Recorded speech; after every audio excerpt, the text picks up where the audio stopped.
alpha, beta, gamma, delta, epsilon, zeta, eta, theta, iota, kappa, lambda, mu, nu, xi, omicron, pi, rho, sigma, tau, epsilon, pi, chi, psi, omega.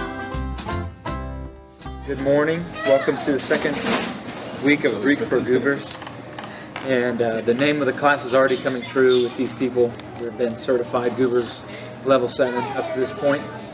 And what we've done so far in the class is we've gone over this quiz that I will post. I won't post online, but if you need it, I'll send it to you, email it to you, just let me know. And so the quiz was over the alphabet, the punctuation marks, and reading. You'll have this if you're doing the course online. I'll send you this. Some more example sentences from the first chapter of John, and you're going to be graded by taking off 3 points for each letter or punctuation mark that you miss. And for this part right here, if you want to call me, I'll grade you as you read to me some of these lines. All right, and everyone received an oral grade as well. Go. I don't think I need this quite yet. Go. All right. So what we're going to cover today, if you turn to the actual first page of Week 2's lesson, we're going to start learning verbs. Verbs are probably the most complicated aspect of Greek, and so we're going to start with them right away. You see, the reason why Greek verbs are more difficult than English is because they're much more highly inflected. Much like Spanish and most other languages, they're very specific, if that makes sense. Whereas in English, you have very little conjugation in your verbs. For example, if I were to use the word run, okay? I run, that's first person. You run. The verb doesn't change, does it? That second person, the same verb is used, no changes in inflection. The third person, he runs. That is the only change in inflection is in the third person singular in English. So we conjugate in English, we inflect our verbs with very little, only for the third person singular. He, she, or it runs. Then when it goes to first person plural, it goes back to run. We run. When it goes to second person plural, they run. And third person plural, second person plural would be technical difficulties. Second person plural, would be you all run, right? But we don't even have a way to distinguish between first and second persons. First person plural and first person singular, And then for the third person plural, they run. It's the same. So there's only one tense, right, where you actually get a change in inflection, a change in conjugation. But in Greek and in most other languages, you get a change in every tense. And so there's simply a lot to learn, and it's rote memorization. It's difficult, but once you get it down, which you're going to get down the present and future tenses this week, you'll be able to read your first Greek sentences. Because in Greek, like in Spanish, because it's so inflected, all you need is the verb to form a complete sentence. You can have one sentence complete sentences in Greek. In fact, you get them quite often, right? So if you have a first, for example, our first verb here we're going to look at is luo, means I loose. If you have a first person singular form, so you have that word right there, luo, you can have a period after it, and it means I loose. And that's a complete sentence, right? Because you can tell the person, you can tell the subject from the verb, because the verb is so inflected. If it said lueis, it would be you loose. Does that make sense? And so you can have one word sentences. So you can read Greek sentences after today. So that's pretty exciting. All right. So first of all, I want to talk about, Chris, you have a question? What does that mean? You loose? You loose. Okay. So it means to loose something. Like I loose the dog on you. I loose my friend Mitchell on you. Loose? Yes, that's exactly right. It can also mean destroy. So I destroy you. Okay. I destroy. That's I loose? I loose is luo. We're going to get to that. Don't worry. We're going to get to that. All right. First of all, I want to talk about how to translate. Hey, glad you can make it. We're just starting the lesson. My wife is here. All right. We're going to first talk about meaning, how to translate these. The meaning is very similar to English. So for present tense, it would be translated just like a present tense. So if it was luo, for example, to loose, then it would be I loose, I run, I jump, I say, I command, I preach. It's just like the English present tense, except sometimes when you see the present tense, it can mean in the sense of an ongoing action. So for example, I am going. We use participles for that, but in Greek it might just say I go. But it might carry the meaning of an ongoing action. And even more rare, but still sometimes it can give a future, a immediate future connotation to it. For example, it could say, when I am done doing X, I go to the amphitheater, I go to the temple, I go to the synagogue, and that carries the meaning of I will go. So it can also carry the meaning of I will do something really soon. Okay, but for the most part, if you go with straight up present tense when you're translating these, I'll be very happy. The only time you'll pick one of those, an ongoing present, an incompleted action, or an immediate future action, is when the context dictates it. Like when I said, currently I'm doing X, and then I will go, right? Even though it's the context will dictate when to not translate it as a normal present. And future, I want you to translate it just like you would the future. All you got to do is stick the word will in there. That's how you translate. You stick the word will, I will loose, and you've got it. Does that make sense? Wonderful. The meaning part is easy. It's the recognizing of the forms that's difficult. All right, so let's start getting into that. Amber, do you want to come sit right here so you can hear better? Okay, but I want you to be able to look on Mitchell's sheet. I think it would be really helpful for you to be able to see these forms. Does someone want to give theirs to Amber? I'll give her mine. I'll share with Chris. Share with Chris. Thanks. You're being difficult. There you go. Take good notes. Take good notes. All right. First thing, we're going to look at the keys to the present and future active indicative. Don't worry about the active indicative part. I'll explain that to you later.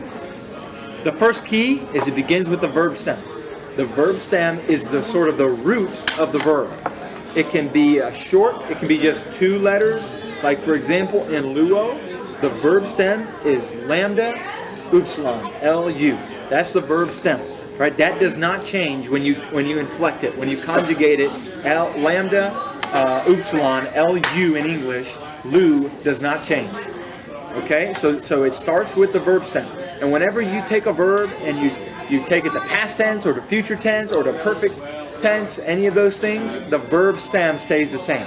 And so you've got, when you're memorizing your vocabulary, you really want to learn verb stems. That's the most important thing to learn because that's what you're going to have to recognize with multiple things added to the front and the back of it. If you guys can't hear me or you're not being able to understand what I'm saying, ask questions. Bowen, you hear that? If you're confused, if you're lost, ask questions. All right. So it starts with the verb stem, and that will be the same for all of your tenses. It will always start with the verb stem. Go ahead. Well, I take that back. Verb stem won't always be the first part. Sometimes you'll have prefixes added to the beginning, but it will always have the verb stem in it. Go ahead, Mitchell. I forget what form it's called, but I know in English it's like to run, to... That's called infinitive. Yeah, is there infinitive forms? Yes, there is. But the funny thing is, in the lexicon, they don't list it by infinitives. They list it by the present first person singular. Okay? So the infinitive, like in English, if you go to an English dictionary, they're listed as infinitives. It doesn't say I run, you run. It says to run, to throw, right? To jump. In Greek, it's always listed in the lexicon under that first person present, the form we're about to learn. So this is why we learn it first. And because it's the most commonly used tense, the present tense. Okay, the next key. You've got your future sigma. This is only for the future tense, okay? In the future tense, you've got a sigma immediately following your verb stem. That is how you recognize the future tense. It is easy. The future tense is the easiest to recognize other than the present. Because all you got to do is if you see a sigma in there that's not supposed to be there, then you know you're dealing with a future tense verb. Does that make sense? So if a sigma follows the verb stem, it's future. If it's a present tense, it will not have that sigma. All right. The third thing on there, the connecting vowel. This one isn't super important.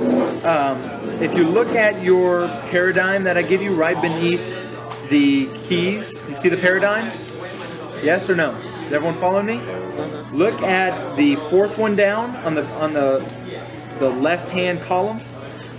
You see how that O is in italics? That omicron? It's kind of slanty. Okay, that's your connecting vowel. And then look down one more, and there's a italics E. Do you see it? Epsilon. That's another connecting vowel. Okay? If you learn those as a part of the endings, I won't hate you. But if you realize that they're connecting vowels, it might come in handy later, because the connecting vowels will be present in most of your inflected forms, like your aorist, your perfect, and things like your passive forms, whereas the endings will change, the connecting vowels will remain the same. So just know, make a note of it. Don't necessarily try to memorize it, but make a note that on those two forms, you've got connecting vowels. Who wants to take a guess at what those do? Well, we'll skip that. We won't get too much into that. Let's go to the next one. Let's go to the next one. Look at the fourth thing down on your keys to your present and future active indicative. It says number 1 endings. This is really how you're going to tell these tenses apart. This is what you look at to determine the tense. This is the main thing. Now, the sigma gives away the future tense, but both present and future use these number 1 endings. Okay, so we'll be learning number 2 endings. Then we'll be learning number 1 and number 2 passive endings. And so we're having at least 4 sets of endings that we're going to learn. At least 4. So this is your first set of endings. Okay, these are probably the most important because the present tense is used the most. And so these are something you're going to have to just go home and memorize. Okay, there's some songs that people have used to memorize. If you look on the internet for Greek songs, you'll find some helpful songs. If you like memorizing that way, it's like O Ace A Omenete Usi or something like that. Okay, some people find those really helpful. I'm not going to do that for y'all. I'm not going to sing for y'all too much, other than though I just did. But however is most helpful for you, you've got to memorize these endings. The endings I put in bold. You see them on your paradigms?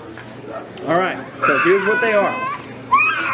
On your first person singular, which you can go ahead and make a note that first one is first person singular. So what's the first person singular pronoun? Amber? First person singular pronoun. Mitchell? In English? In English. I. Very good. That's your first one. So luo means I loose. I loose. First person singular. And the ending on that one is just an omega on the end of the stem. If you look to the right hand column, you see luso. What would that mean? Translate that for me, somebody. Huh? I will lose. I will lose. I Excellent. destroy. That is the future tense because it's got a sigma in it. I destroy. I will destroy is another thing you could do. Okay? Destroy. The next one down, if I need to pause, just say pause. Okay. The next one down, pronounce that one, Chris. On the left-hand column. Did you mean that, Chris? No, I mean this. Okay. I understand. Sorry about that, Lauren. Bye, Dalen. Is that a signal? Is that a lowercase? That's a lowercase? Luel? Luais. Luais. Luais. That's an iot. Right? Luais. That is your second person singular. So someone translate it for me. You lose. Excellent. And the future form of it to the right? I'm just giving you a high. Oh. You will lose. Excellent. So are you following Amber how the right hand column is your future column? Left hand column is Amber. your present. Amber. Come sit right here. You can say over here. You want to help her move the scroller around?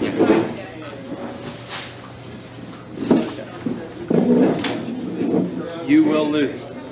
Okay. So your epsilon, iota, sigma is your second person singular ending. You just got to memorize it. Just got to memorize it. There's nothing else I can tell you. Some of these are similar to Spanish, right? Habla, habla, habla. Right? So it's kind of very similar, isn't it? But some are not. So you can't just go off the Spanish. Hablamos is very similar to luomen. So there are some similarities. Okay, your third one down. Luei. Luei. It's a diphthong. So blend those two vowels together a little more. Luei. Luei. Excellent. Luei. Okay, that's your third person singular. So Bowen, how would you translate that? He, she, or it looses. Looses. Good. Very good. And Reagan, the future, translate that for me.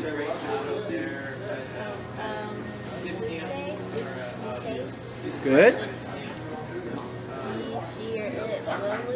Excellent. So you see how in English we drop that S when we inflect?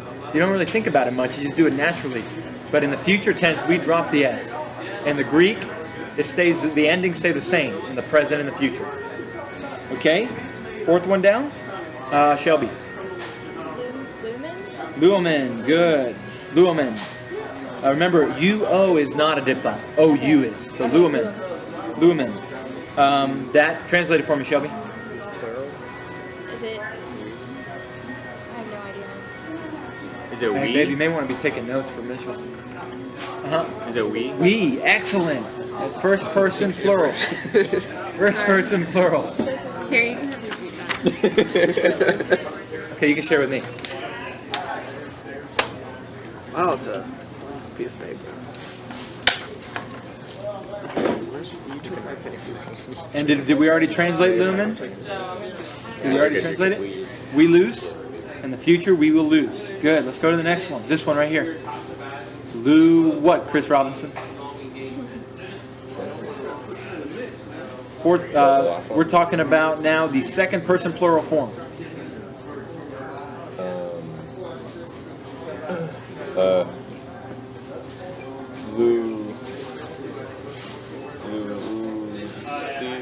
No, not the very last one. One up. Oh, okay. Luete. Good. Good. Luete. What would that translate as, Chris?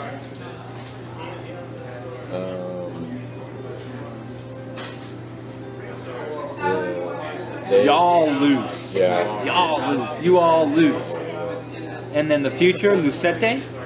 Y'all will lose. And the last one, Mitchell. The last one is, let's see. Leu. Not lay. There's no e. What's that second letter? It's an upsilon and then an omicron. Upsilon, omicron.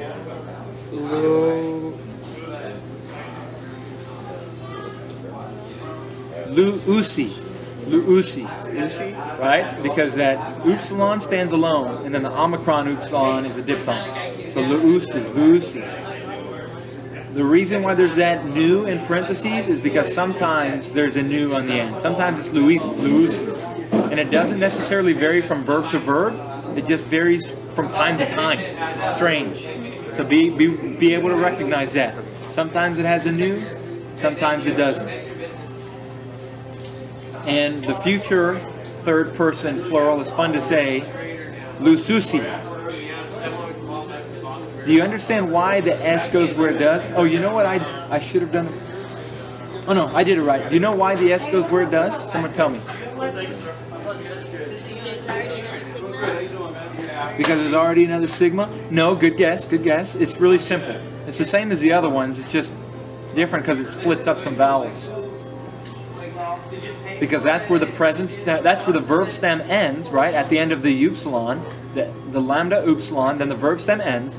That's when you get your sigma. At the end of the verb stem. And then the ending is usi. So lu, and then the sigma to identify it as future, and then the ending usi. Lususi. Alright? Lususi. Kind of sounds like Chinese when you say it that way. Lususi. Sure does. Alright. No. Alright. So now you guys got it. Alright? So this is what you need to do a million times. O ace a amenete usi. O ace a amenete usi. A million times. O ace a amenete usi. And then you've got your number one endings down. And if you want to say it with the verb, that's okay too. Luo, lues, lue, luamen, luete, luusi. Luo, lues, lue, luamen, luete, luusi. Alright? Make sense? We're not going to take the time for you to memorize it now. That is part of your homework. Sounds like Spanish to me. Alright, let's keep going. It's very similar to Spanish. Alright, let's keep going. Amalgamation. Amalgamation. I don't care at all if you know that word. It's a cool word. I don't know why you wouldn't want to learn that word. But here's what it means. It means sometimes when you add an S to certain consonants, the consonant changes. Okay? And it makes sense. Follow me. This does make sense. This is not just arbitrary or random. It makes perfect sense. Alright, so that first group you've got there are your labials. Okay, all consonants, I don't know if you know this, are classified into different groups. And that first group is your labials. So pa, ba, and fa. Why do you think they're called labials? Because you use your lips. That's exactly right. You use your lips to pronounce them. So pa is it's an unvocalized labial. All right? You don't put any vocal cords into it. Ba is when you vocalize it. B is made when you vocalize the labial. So ba, you put your vocal cords into it.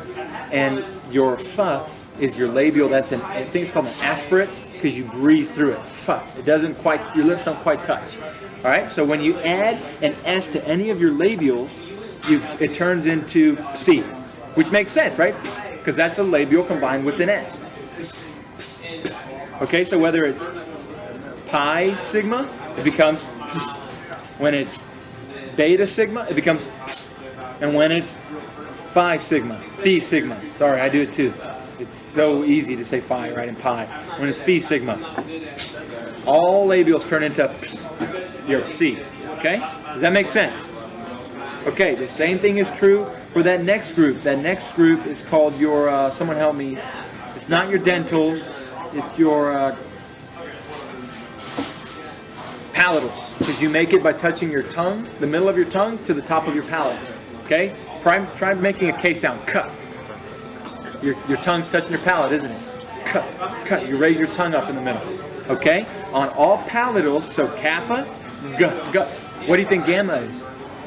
It's a vocalized palatal, right? G. You put your vocal cords into it.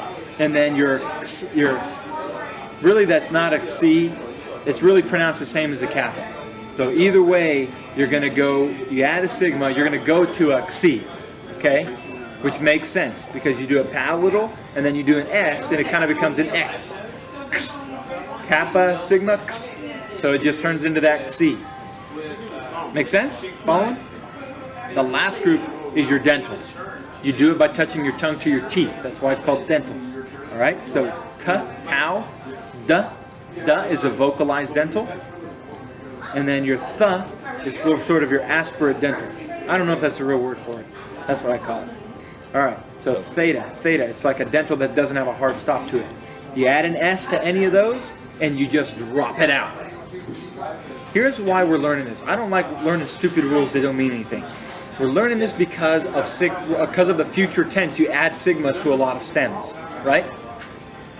Am I right? Does the future tense add a stigma to the end of the stem?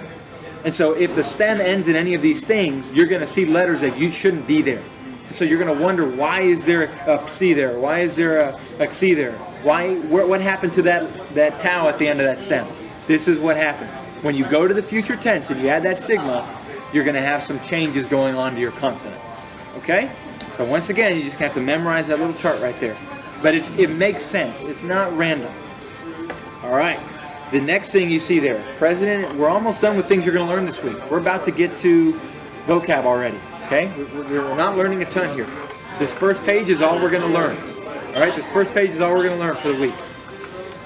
All right, the present indicative of Amy. I should have said the present active. Well, it's an I am verb, so. The present indicative of Amy.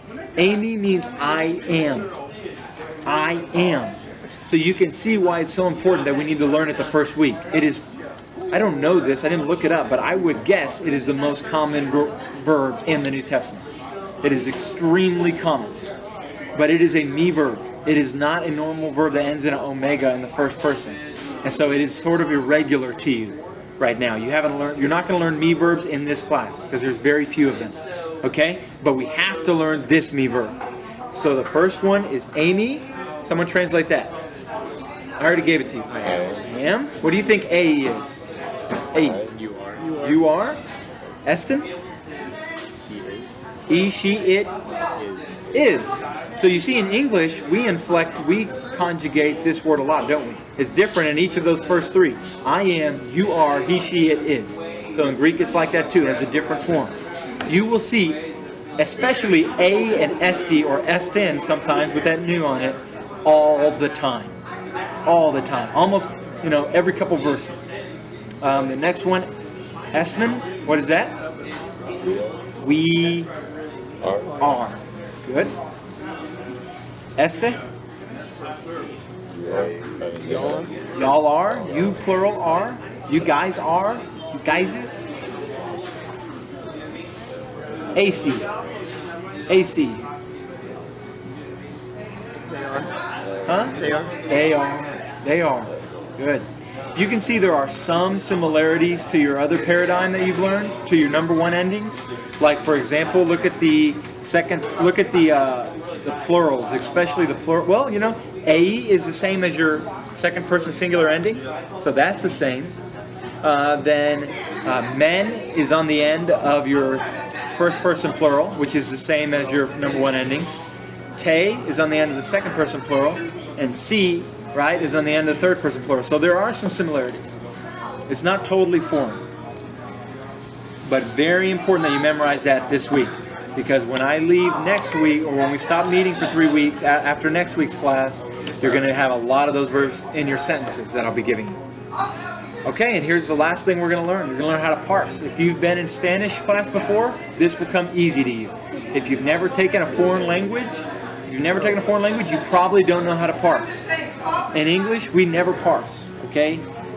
Parsing is only good. I'm not going to make y'all parse a lot, mainly just this first week. It's only good so that you understand the components of a verb, all right, or the classifications of a verb. All right, so let's start with the first thing. In your parsing, the first thing you're going to put is your tense. So that's why it's either, right now, it's either going to be present or future. You will have to parse a bunch of verbs for your homework. That is your homework this week, so pay attention. So you're either going to put present or future because you haven't learned aorist, you haven't learned imperfect, you haven't learned perfect or pluperfect or passives or middles. Okay, so all you got to worry, passive would actually come later, never mind. But all you got to worry about is either, is it a present or is it a future? Then you put a comma after it. Okay, so either put present or future, then you put a comma. So let's start with luo. What would you put, present or future? Is luo a present or a future? Present. Present. It doesn't have the sigma, right? Following or not? Okay. So it would be present. Then you'd put a comma. Then for now, you can just go ahead and write active indicative because we haven't learned the alternative to active is passive. We're not learning passive verbs yet. And the alternative to indicative, that's your mood. Okay, so you have subjunctive mood, you have other moods. We're not learning those yet. So for now, just put present or future and then just put active indicative for each verb with a comma after each one like I have it there. Then you've got one or two or three. First or second or third person. That's your person. So luo, what person? First person. Excellent. Does everyone know why? Understand why? Because it's talking about I or we. It's talking about first person. I or we is first person. You or y'all is second person. He, she, it, or they is third person. Does that make sense? Okay. So for luo, we'd put first person. Then you'd put a comma. Then you pick between singular or plural. Is this one singular or plural? Singular. Then you put a comma. And then you would put from. Okay, luo is a bad example because you would put from and then you would put your lexical form there. And luo is the lexical form. So you would put from luo. But if we had lueis, lue, luamen, luete, or luusi, you would still put luo. Because luo, the first person singular of the present tense, is your lexical form. Does that make sense? Okay, so you put your lexical form. So from luo, go ahead and fill it in if you want. And then you put your translation of your lexical form. In English, you would put the infinitive in the translation of the infinitive form. So you'd put from to loose, or from luo, you'd put from luein, which is the infinitive, to loose. Not in Greek. It's the first person, singular, present tense. So from luo, and the conjugation is I, what?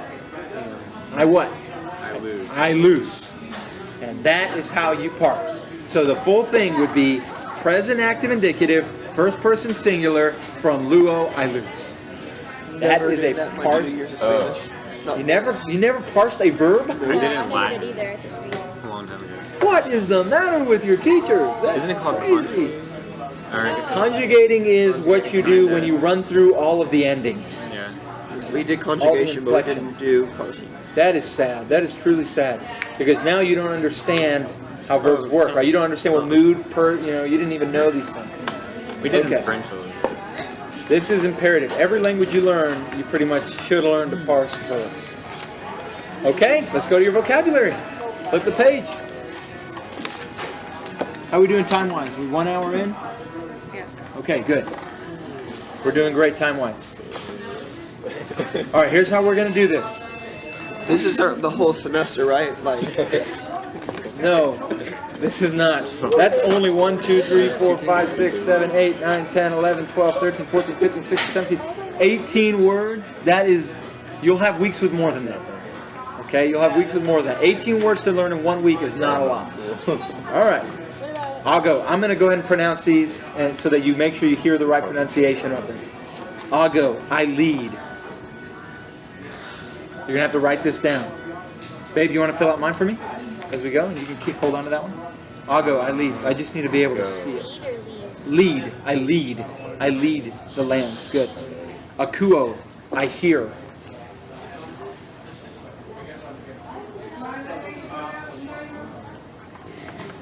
Baptizo.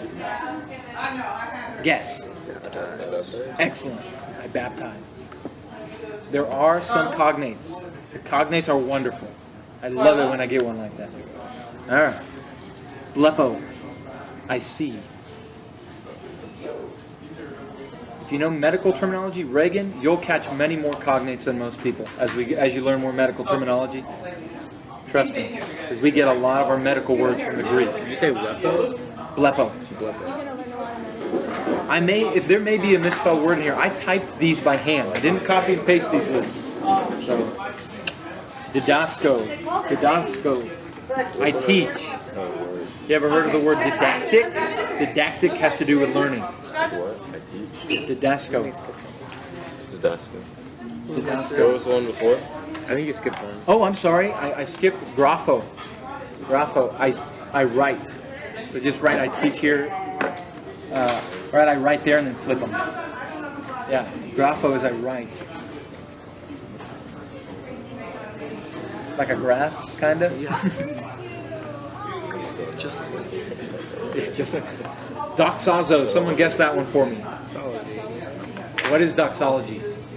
to praise. It's praise. And this is the word for I glorify. So very similar. I praise, I glorify, very similar. Doxa is glory.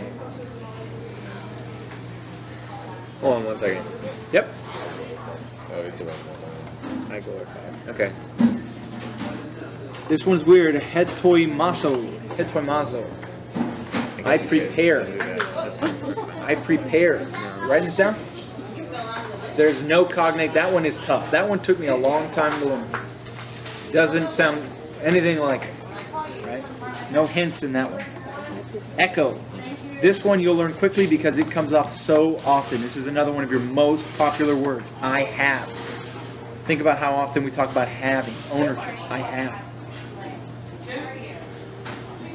Next one, therapeuo. That one's easy. You got a Shelby? You got a guess? Therapy. So I heal. All right. Very easy. Very easy. I like that one. Next one, keruso. It's another one that's kind of difficult. I don't know how you would memorize this one. It's to preach.